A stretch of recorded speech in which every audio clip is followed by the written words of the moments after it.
Hey, welcome back. Last lesson we learned about error handling. Today we are learning about modules and imports. As your programs get bigger, you will want to reuse code and organize things into separate files. That is what modules are for. Python comes with a ton of built-in modules that you can use right away. Let's look at the code on screen. The first line says import math. That one line gives us access to everything in the math module. We can call math.sqrt to get the square root of 16. We can use math.py to get the value of pi. Pretty handy, right? Now look at the next section. Instead of importing the entire module, we can import specific things.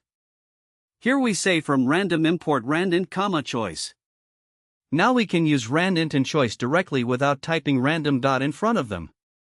Randint gives us a random number between 1 and 10. Choice picks a random item from a list. Now look at the alias example.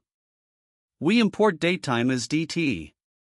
The as keyword lets you give a module a shorter name. So instead of typing datetime.datetime.now, we just type dt.datetime.now. Much cleaner. Scroll down a bit. Here we import the OS module. The OS module is incredibly useful for working with the file system. os.getcut gives us the current working directory. os.path.exists checks whether a file exists. This is great for checking if a config file or data file is there before trying to open it. You can also create your own modules.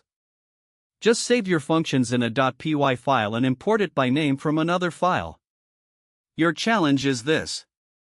Pause the video. Create a file called helpers.py with a function called greet that takes a name and prints hello followed by the name. Then import it from another file and call it. Modules are how you keep your code organized as projects grow. See you in lesson 4.